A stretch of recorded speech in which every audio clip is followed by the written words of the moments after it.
Hello! Welcome to OJ Studios. Please enjoy this week's chapter of The Birthday Party by Olivia Julius. Chapter 2 Recess.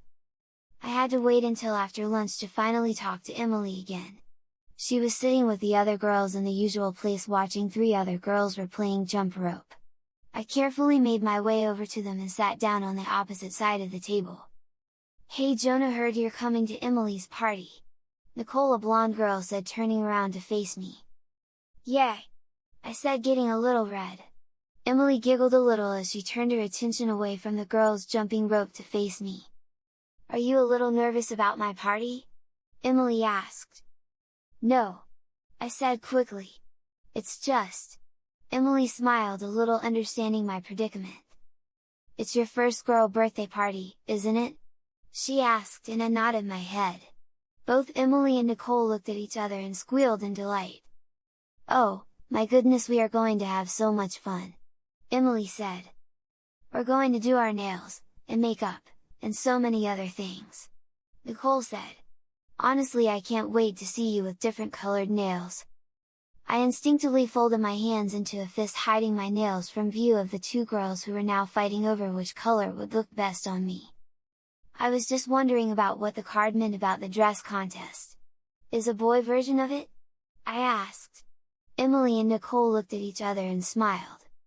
"You're the only boy I invited," Emily said, "so you can't participate unless you wear a dress," Nicole said, interrupting, and Emily and Nicole started to laugh uncontrollably.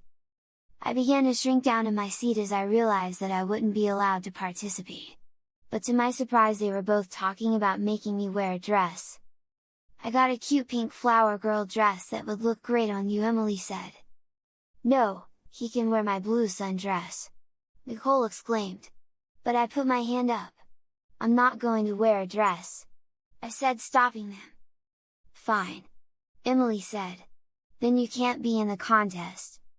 "Whatever," I said, "I don't want to be in your stupid contest anyways."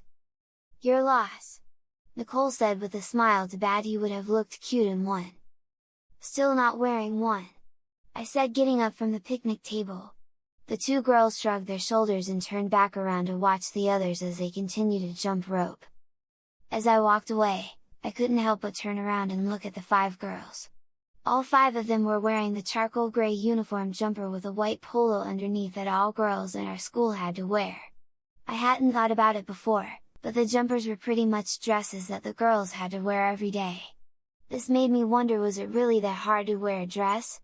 I mean, they had to, every day, right? Could I do it without getting in trouble? Interested, I turned back around and took off toward the school building. I walked back into the building without Mrs. Waters catching me and went straight to the boys' restroom. Once inside, I made sure the coast was clear before closing the restroom door and standing behind it to where a full-length mirror was hung up. To be honest, I wasn't much of a boy. I was smaller than most of boys in my class, and unfortunately even some of the girls. Even Emily was a little taller than me. My body was thin, and if you pulled up my shirt you could see my ribs, even though Mom could swear that I have never missed a meal. My brown hair was a little bit longer because I insisted to my mom that I would rather have a new video game than a haircut, something that I deeply regret doing now. I tried to close my eyes and imagine what I would look like in a dress, but I couldn't. The thought of me wearing something so foreign as a dress made my brain hurt to the point that I had to stop and open my eyes. There in the mirror I still stood, standing there with my arms to my side, wearing my charcoal gray uniform pants and white polo with the school crest on it. I sighed loudly as I kicked softly at the door. One side of my brain was telling me I shouldn't be asking myself these questions and that I am a boy and that I need to stay dressing like one. But the other side told me that there was no reason I couldn't wonder, and maybe one day I could try one on if I wanted to. But it didn't have to be right now, it didn't have to be to this party or even this year.